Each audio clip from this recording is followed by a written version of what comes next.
Here's a quick breakdown of what happened in Game 2.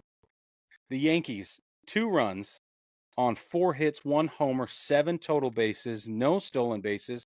They left 6 men on, committed 0 errors, and 1 for 6 with runners in scoring position. The Dodgers, 4 runs on 8 hits, 3 homers, 19 total bases, 4 men left on, and 0 for 3 with runners in scoring position. Surprising. Carlos Rodon threw 3 1/3, which, 6 hits, 4 earned runs, no walks, only 3 Ks, 3 bombs, 63 total pitches. On the other side, freaking Yoshi Yamamoto dominated. 6 1/3, 1 hit, 1 earned run, 2 walks, 4 Ks, 1 bomb. He did give up a homer on 86 pitches. Rodon's postseason ERA is now 5.60, and Yama's postseason is 3.86. This was the game, I will tell you, when we went into, as soon as Game 1 ended, I said, Ruh-roh, that was the one the Yankees had to have won because I knew they were going to lose Game 2. You didn't trust Rodon at all? Not at all. Nope. He's so off and on. So I was a little worried about Yamamoto. Right. Okay, because he does have a track. I don't want to say a track record, but it's happened where he's gotten touched up. He's gotten roughed up a little bit. Yep. Game 1 in the NLDS against Padres, he gave up 5 runs in 3 innings. Yep. Okay, but since then he's been good. I mean, then it was no runs in 5, 2 runs in 4 1/3, and then now not just 1 run in 6 1/3, but 1 hit in 6 1/3. Right. Yeah, 1 hit. I think you can pretty much put it in there, lock it in that Yamamoto is going to be nails when you need him in the World Series. That if he has to go again, they're fine.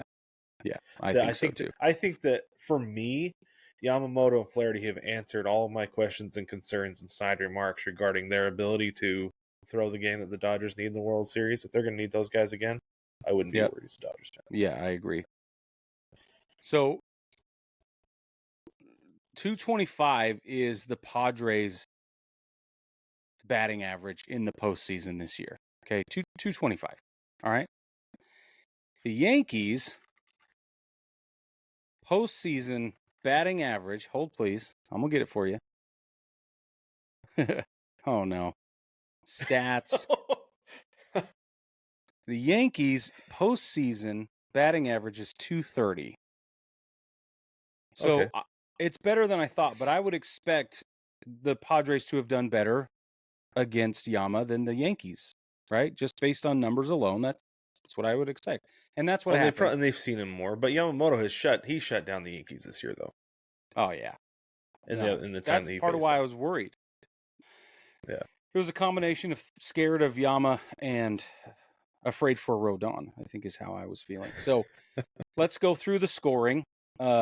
Super interesting. So Los Angeles picked up a run in the second, Tommy Edmonds solo homer. And then New York answered back in the third, Soto with a solo homer. And then in the bottom of the third, the Dodgers answer back and get 3.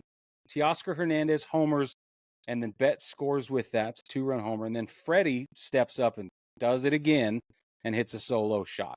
Nothing happened scoring-wise until the 9th inning. Stanton singles to left. That scores Juan Soto. But the top of the 9th was way more interesting than that indicates. And here's the breakdown. Los Angeles brings Trinan into pitch. Okay, Soto singles. Then there's a wild pitch. Soto runs to second. He steals second. Judge strikes out swinging. Bet you can't guess that happened. That's the first out. Stanton singles. Soto scores. Game goes 2-4 in favor of the Dodgers. Then Jazz singles to right. Stanton moves to second. Rizzo's hit by a pitch because, of course, he was. The bases are loaded. Oswaldo Cabrera is brought in to run for Rizzo. Okay. Oswaldo So he pinch runs. Volpe strikes out swinging. That's 2 outs. And then Trinan is replaced with Vezia. And then Boone decides to bat Jose Trevino instead of Austin Wells. Got it.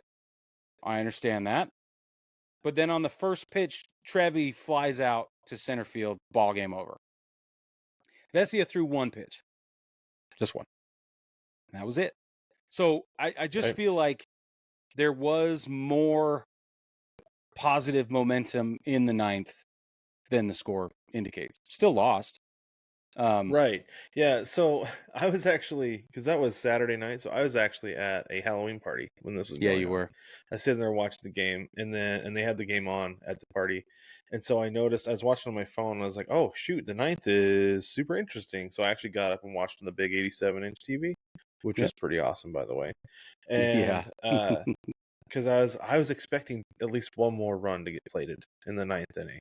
I was Yeah, me too. expecting it, hoping it that was going to happen, but at the same time, though, I don't know. It's one of those things where it's like Trevino, Wells at this point in the game. Like, I'll give you the answer to who do that you want? question. This postseason, Austin Wells is batting .098. Right. Yeah. His on base is 159, slugging Yeah. No, he hasn't been good at the 171. plate, and that's why you've seen more Trevino. Yeah, and lately. Trevino, And that's 3 at bats with 1 hit. That's good enough for 333. right. But he has an small sample RBI. size. He has a whole RBI. But is there anybody else? Is there anybody else on the bench you can bring in to pinch hit for him at that situation, and then bring in No. Trevino to catch instead? For like a double shift or a double switch? Yeah. No, I don't think so. I mean, because you already brought in Cabrera. You could try Jason Dominguez, but he's had he's played in 3 games and scored 1 run. Right. But not even he hasn't even had an at bat this postseason. Right. Yeah. So mostly what you have on your bench is pinch runners as opposed to pinch hitters at that point. Yeah. Yeah. Anyway, that's how the bottom of the or top of the 9th went. So let's go through one thing I want to make very clear. I feel really strongly about this, Brad. I hate to get all solemn on us, but it's important. The bottom of the 7th, Shohei Ohtani was caught trying to steal second base. Immediately, it's clear that he's hurt. He's on the ground writhing in pain. He's shuffled off the field. Reports indicate relatively quickly that it's likely a partial shoulder dislocation on his left arm. That's what it looked like to me. I've dislocated shoulders plenty of times. And I was like, oh, man, I even told Marina, I looked at her. She's like, what do you think's wrong? I'm like, that dude dislocated his shoulder. You just watch. Okay. And sure so enough. that's interesting. You knew it right away because I was listening to the radio at that point. And on the radio broadcast, they were saying it looks like he might have hyperextended his elbow. And I was like, oh, that sucks. No. But no, Nope. you think it's pretty clear early that it was the shoulder? To me, it looked like it was dislocated. I don't know why. Maybe just because I know what it looks like and feels like. But anyway, reports are indicating that tonight he's going to be back in the lineup. So everything's fine. We'll see how that affects him, but looks okay. I stumbled across a Rob Friedman, Pitching Ninja. I stumbled across a thread that he showed, and he was talking about shoulder mobility and guys like Ohtani who have extreme shoulder mobility, that their shoulder can pop out pretty frequently. Like I think, and he actually had a thing where John Smoltz said that he dislocated his shoulder like several times a year. Yeah. That it happened all the time. It hurts and it sucks, but because they have such good shoulder mobility that it can go back in and they can recover quickly and they'll be fine like basically the next day. Yeah. Yeah. If it's loose is bad. You don't want it to be loose, right? I had 2 shoulder surgeries for the same reason. 1 on each, as a matter of fact, because they were just slipping in and out. They did whatever they wanted to do. And I was like, this is just, and it hurts like crazy. But yeah, you can throw it right back in, and with some inflammation and you treat that, you know, it still hurts, but you can work through it. So the problem I had was there's a bunch of Yankees fans who are cheering for Ohtani's injury, and I just want to publicly distance myself from that attitude. The minute it happened, I was like, oh no, oh my, it's like the worst possible outcome for baseball. And I'm a baseball fan first. So I don't know if you saw on Instagram, I posted it immediately. I was like, I don't I care who did see you that. root for. This man needs to be okay. Yeah, I did see it. Just does. So it is funny. So first off, like Otani has not had a big enough impact on this series for that to Not really yet. matter, right? Like Not I yet. understand that Yeah. there's like a pitching strategy specifically for Otani that you have to address, and it affects everything going forward. But he has basically been shut down during this series. But on the other hand, Brig, I gotta say I get it. I get it because if a guy goes down of that caliber, it's kind of like we got ourselves a little bit better shot. Yeah. Stugatz on Dem Lebatard talks. I know he kind of is joking, talking tongue in cheek, but I wouldn't blame him, or I believe him saying this, being pretty serious about it. He's like, when Tom Brady got hurt, I was in my living room fist pumping, like, Yeah. Right. because Brady's down. Now we got a shot. Yeah. Right? Yeah. I mean, you can't deny the I fact get that it. Like you and I, we're baseball fans, we're Otani fans, but there might be a certain sector of Yankee fans who are strictly just Yankee fans, don't give two shakes about the other 29 teams in the league. And whatever I'd has to say a happen lot of Yankees fans are that way. that gets the Yankees their next World Series title, they don't care what it is. They want it to happen to get that title. And I get it. I absolutely understand it. I do too. And I'm not going to say that I wouldn't do or wish for pretty much anything at this point for the Yankees to win. I will say that a devastating injury to Otani is not on that list. Right. I don't, it doesn't extend that far to me celebrating the guy's injury. I'm not going to do it. So, couple things I wanted to bring up. I thought the Ice Cube leading off the festivities was unbelievable. I thought it was so cool. I was really pumped for that. Did you enjoy that? I missed that. Oh, it was just millennial. I typically don't have a chance to turn stuff on, Brig, until like right as it's starting because of my TV rights around the house. So right. Yeah. Yeah. I turned it on, I try to turn it on early if I can, and I just happen to really enjoy this one. So nice. One thing well, we'll talk about that later because we're coming back after the break, after the game. So right. But another thing I did want to bring up is that it has now come out that Carlos Rodon has had a blister on his finger, which I'm just absolutely sure is true. It's just been there. And that it affected his breaking ball, and so that's why he relied on his fastball more and whatever.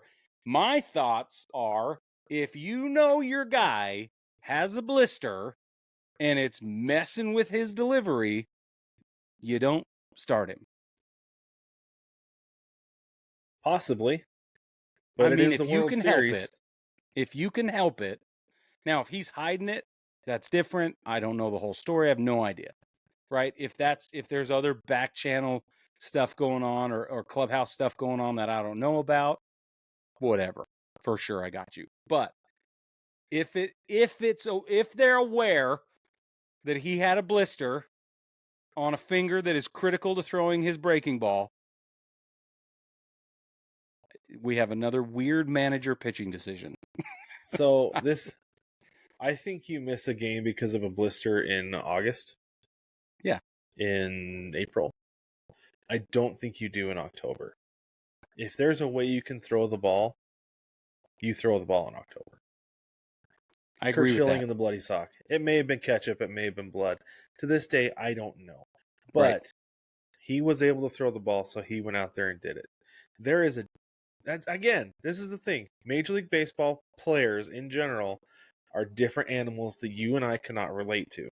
Correct. They're different kinds of people that we cannot comprehend. So there is some level of Carlos Rodon being like, I got a blister on my finger, which I know sounds stupid.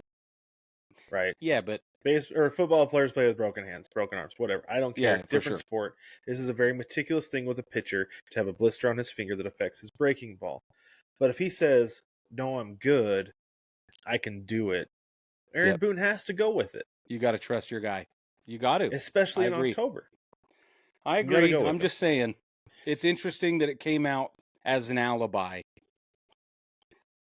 I hate when that happens. It feels cowardly. That's the It problem. does. Just like Dave Roberts saying that Flaherty was feeling under the weather. Which is why I told you to put a pin in that earlier, because it's the same thing. It Yeah. feels like a cowardly apologetics argument, and I'm like, Well, I don't want to hear it. so would it have come out if Rodon had pitched an outstanding game? Would they have said anything about it, or would it Nope. have been like, yeah, he did all that with a blister on his finger.